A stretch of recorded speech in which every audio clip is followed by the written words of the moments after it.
diberi judul pengakuan yang nyata tentang kemahakuasaan dan kemuliaan Tuhan. Pengakuan yang nyata tentang kemahakuasaan dan kemuliaan Tuhan. Saya mencoba untuk memberi judul yang pendek. Tidak berubah oleh apapun, tidak berubah oleh apapun. Tentu saya tidak mengingkari judul yang sudah ada. Saya mau mengambil judul tidak berubah oleh apapun. Jemaat yang dikasihi Tuhan, kalau hari ini kita membaca bacaan ini hampir jauh dari konteks atau kenyataan yang kita alami. Kita sedang syukur tahunan. Tapi kemudian ternyata bahwa yang kita baca adalah Ayub pasal 38. Tapi saya mau jelaskan begini.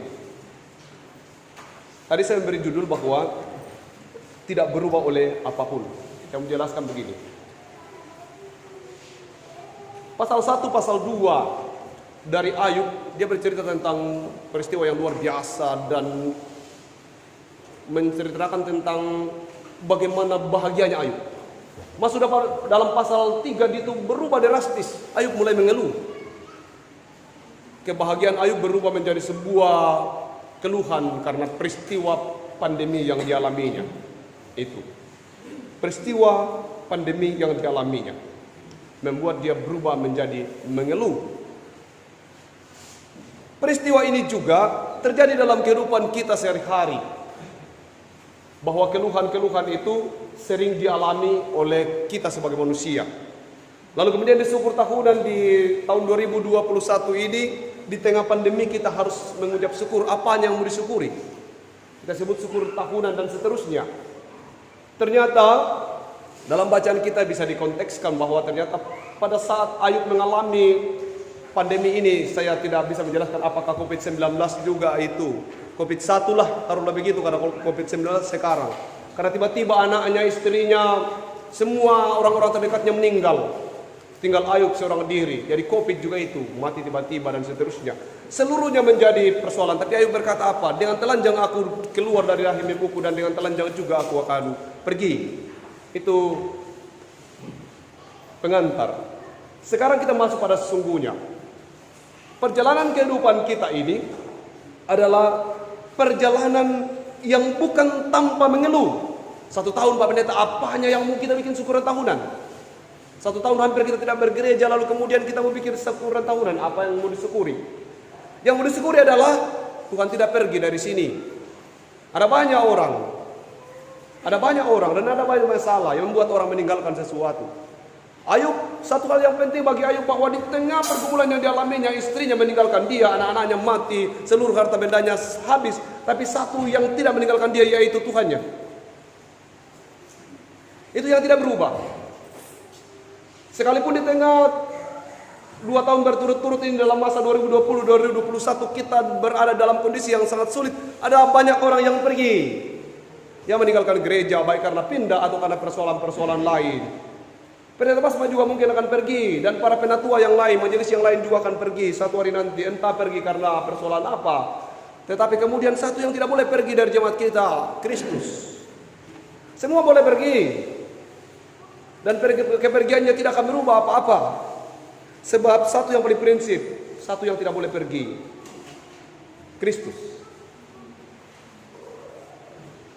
Dalam sidang klasis kemarin, ini mengantar kita untuk memahami apa yang harus disyukuri.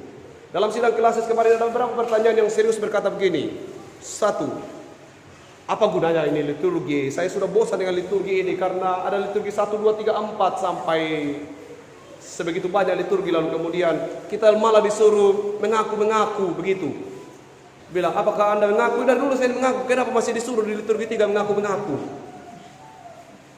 Di sisi yang lain, liturgi begitu panjang dan ya cukup pakai liturgi 1 saja sudah cukup kita masuk surga. Saya menjelaskannya begini, saya bilang benar, itu betul. Waktu kita menikah, kan anak kita sudah, waktu kita mau menikah kita bilang, oke, saya berjanji akan membaptis. Tapi waktu dibaptis ditanya lagi, betul, masih berjanji? Masih berjanji.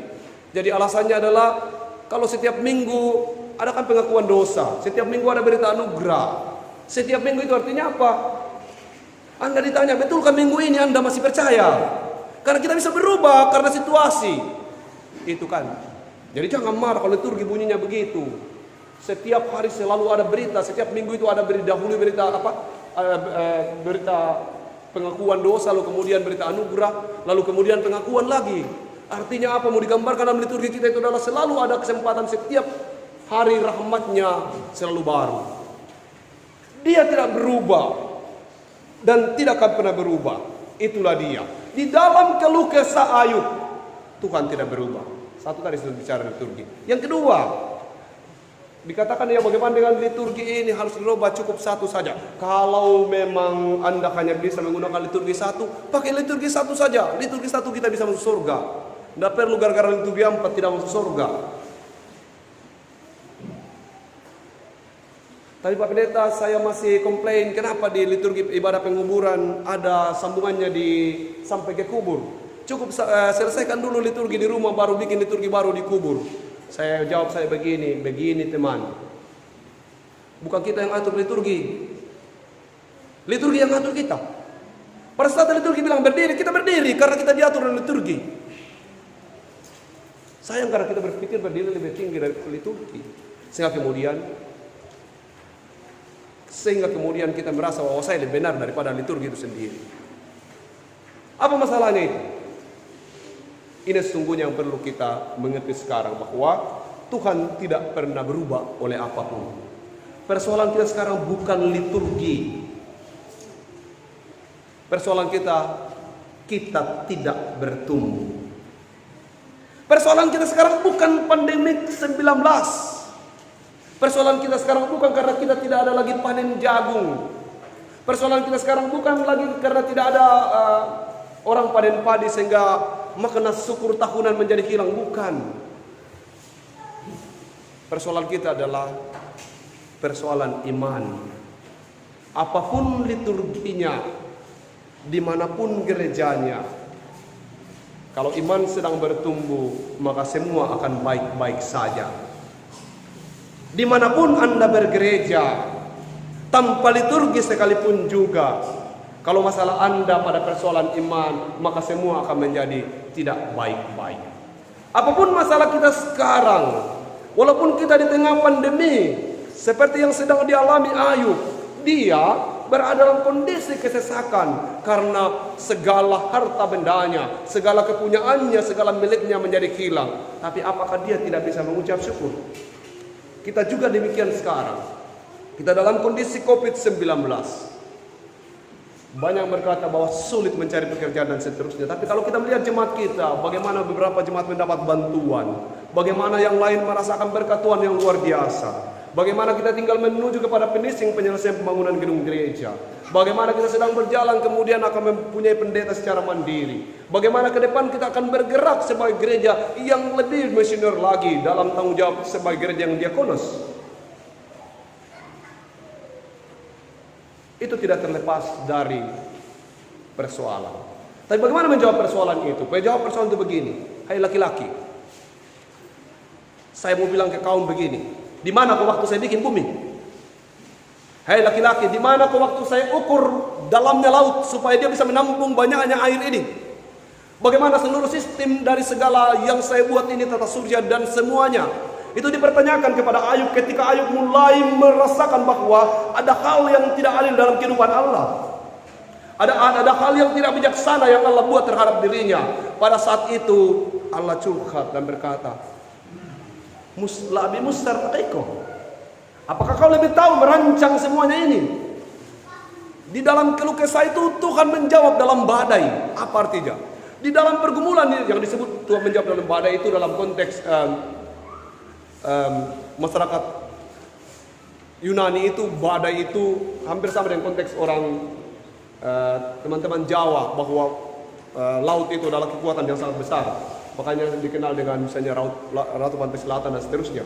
Jadi dijawab dalam badai itu artinya bahwa ada kekuatan yang lebih besar yang dahsyat yang menunjukkan kepada Daud bahwa sebenarnya malam maripir ko iya diam ko anak atau ko dewata. Sesungguhnya begitu. Bahwa semua yang terjadi ini adalah sesuatu yang sedang diatur oleh Tuhan. Untuk itu Ayub tenang, diam, dengarkan jawaban Tuhan. Tuhan sedang menceritakan bahwa saya lebih berkasa dari kau, saya lebih hebat dari kau. Semua yang sedang saya rancang ini adalah sesuatu yang baik. itu. Jangan pernah menuduh Allah sebagai sumber malapetaka. Sekali lagi, sepanjang perjalanan kehidupan Ayub yang begitu menderita, satu hal yang dia tidak pernah lakukan, menuduh Allah sebagai sumber bencana itu.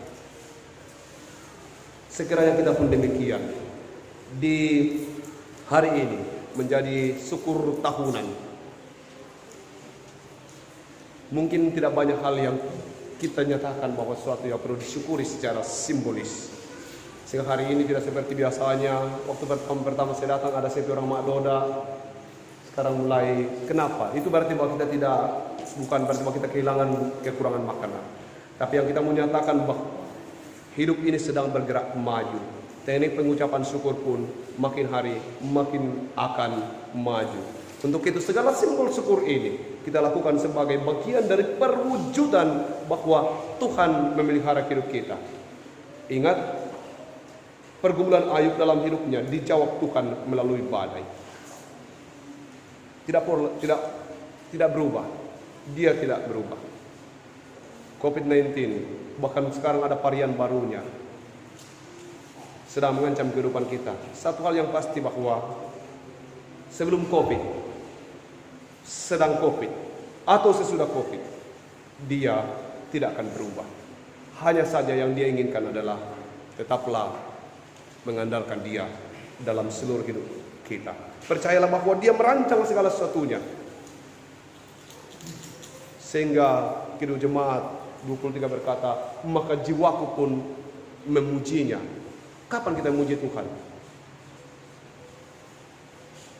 Bukan ketika kita merasa bahwa kita sudah panen. Bukan ketika kita merasa kita baru begajian. Tapi ketika kita melihat bintang alam semesta ini, maka jiwaku pun memujinya. Setiap kita melihat ciptaan Tuhan, setiap itu juga kita berkata, seharusnya jiwaku memujinya. Tuhan menolong dan menguatkan kita. Yang sekarang sudah sadar diri bahwa kita ini punya keterbatasan dan tidak ada apa-apanya di hadapan Tuhan. Kita hanya mengandalkan Tuhan dalam setiap perkara. Pertanyaan terakhir. Kita ini diberkati untuk berbuah atau berbuah agar diberkati?